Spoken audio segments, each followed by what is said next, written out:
আসসালামু আলাইকুম। Welcome back to my channel. আমার এই ছোট চ্যানেলে সবাইকে স্বাগত জানাই। আশা করি সবাই ভালো আছেন, সুস্থ আছেন। আমিও আলহামদুলিল্লাহ ভালো আছি। তো আমি ভোর 6টা থেকে ভিডিওটা স্টার্ট করেছি। আমি এখানে রান্না করতে চলে এসেছি।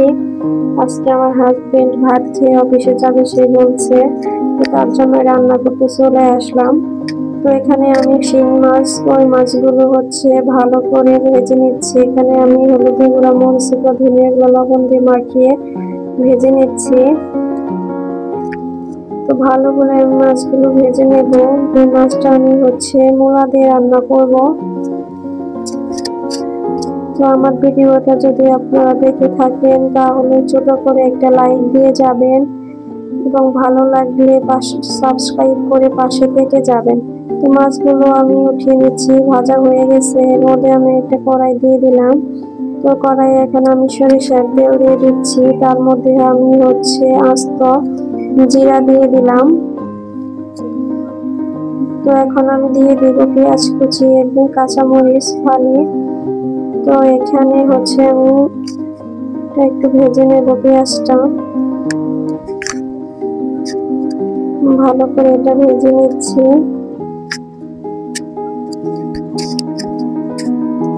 তো এখন আমি এর মধ্যে মূলাটা দিয়ে দিব। মূলাটা দিয়ে দেওয়ার পরে আমি এর মধ্যে দিয়ে দিব হলুদের গুঁড়া, মরিচের গুঁড়া, ধনিয়া গুঁড়া এবং জিরা গুঁড়া, আদা রসুন পেস্ট দিয়ে দিব।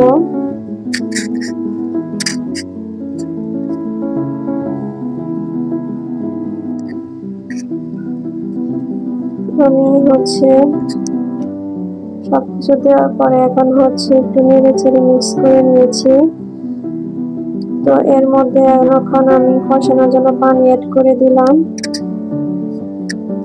আমি ঢাকনাটা ঢেকে দিলাম। এর মধ্যে আমি এক পাশে আবার রাইস কুকার ভাত বসিয়ে দিয়েছিলাম, ভাতটাও হয়ে গেছে। তো দেখেন আমার মূলাটা কালার।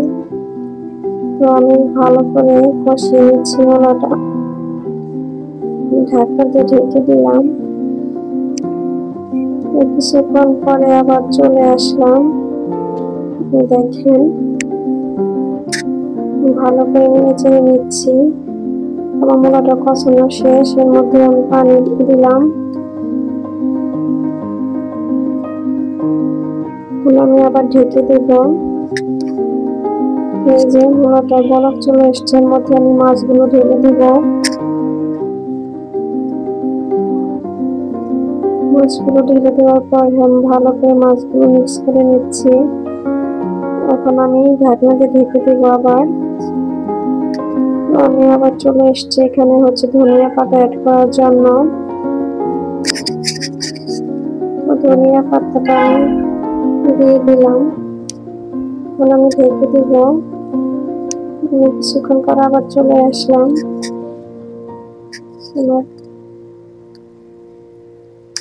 আবার ঢেকে দিলাম। তো মূলাটা প্রায় হয়ে গিয়েছে তরকারিটা। তো আমি নামিয়ে আপনাদের দেখাচ্ছি। দেখেন তো খেতে অসাধারণ হয়েছিল। আমার রান্না শেষ। তো আমি এদিকে এখন চলে আসছি গাছগুলোর পানি দেওয়ার জন্য। গাছগুলো আমি পানি দিয়ে নিচ্ছি। তো আমার হাজবেন্ড খেয়ে এসে অফিসে চলে গেছে।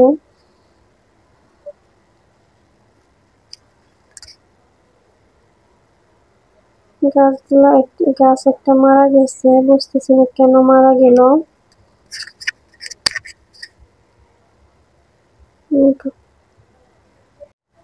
কে কোথায় থেকে আমার ভিডিওগুলো দেখছেন অবশ্যই জানাবেন কমেন্টে।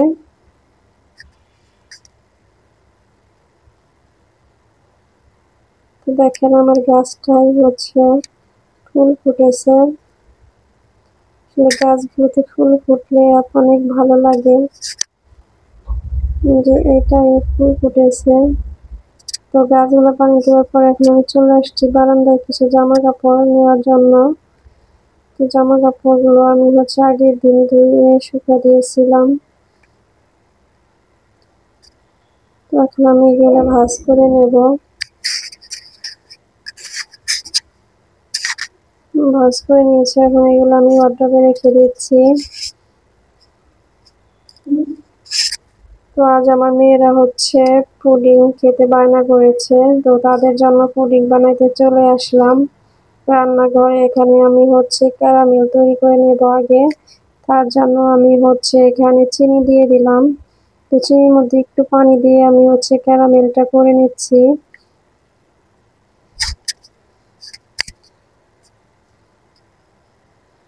এই দেখেন আমার আস্তে আস্তে চিনিটা এখন কালার হয়ে আসবে। তো এই দেখেন কালারটা পরিবর্তন হইতেছে। অনেকে কিন্তু ক্যারামেল আপনারা পুড়িয়ে ফেলেন, তো ক্যারামেলটা অনেক সাবধানে করতে হয়। এই দেখেন আমার ক্যারামেলের কালারটা কিন্তু সুন্দর হয়েছে। এখন আমি এই বাটির মধ্যে ঢেলে নিচ্ছি। তো এটা সেট হওয়ার জন্য এখন রেখে দিব আমি। ঘুরিয়ে নিচ্ছি কালারটা সুন্দর হওয়ার জন্য। তো এখন আমি ওটা এক সাইডে রেখে দিয়ে এখানে 3টা ডিম ভেঙে নেব আমি। এখানে দেশি মুরগির ডিমটাই ব্যবহার করেছি। আপনারা চাইলে ব্রয়লার মুরগির ডিমও ব্যবহার করতে পারেন। 3টা ডিম দেওয়ার পর এখানে আমি হাফ কাপ চিনি দিয়ে দিলাম। এখানে আমি এসেন্স দিয়ে দিয়েছি, এটা আমি ব্যানানা এসেন্স দিয়েছি। আপনারা চাইলে যে কোনো এসেন্স এখানে ব্যবহার করতে পারেন। এসেন্সটা না থাকলে আপনারা এলাচ ভেজে গুঁড়া করেও দিতে পারেন, এতে করে ডিমের কাঁচা গন্ধটা চলে যাবে। এর মধ্যে আমি দুধটা দিয়ে দিয়েছি। তো আমি 1 লিটার দুধ জাল দিয়ে হাফ লিটার করে নিয়েছিলাম। তো এখন আমি দুধটা সেঁকে নেব। এর মধ্যে কোনো শর্ট থাকলে সেটা ছাঁকনির মধ্যে থেকে যাবে। আমার ছোট ছাঁকনিটা দেওয়া হচ্ছে না, এখন আমি বড় ছাঁকনি নিয়ে আসলাম। তো এটা দিয়ে আমি ছাঁকবো। আমার দুধটা ছাঁকা শেষ। এখন আমি একটা হাঁড়ির মধ্যে কিছু পানি দিয়ে ক্রিস্টাল বসিয়ে দিলাম। এর মধ্যে এখন আমি বক্সটাও দিয়ে দিব।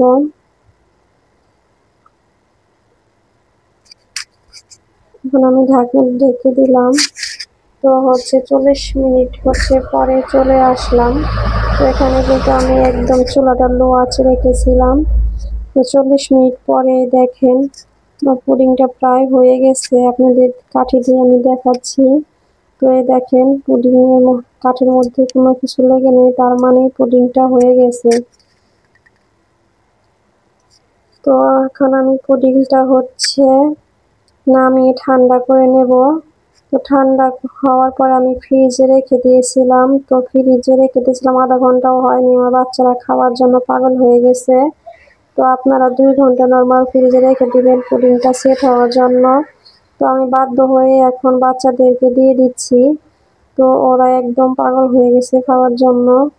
তো আমার পুডিংটা এরকম ভালো করে সেট হয়নি, তো আরও কিছুক্ষণ রেখে দিলে আমার পুডিংটা সেট হয়ে যেত, কিন্তু খেতে অসাধারণ হয়েছিল। এই দেখে আমার বাচ্চাটা কেমন করতেছে, এখানে একদম পাগল হয়ে গেছে খাওয়ার জন্য। দেখেন আমার পুডিংটা মাশাআল্লাহ অনেক সুন্দর হয়েছে।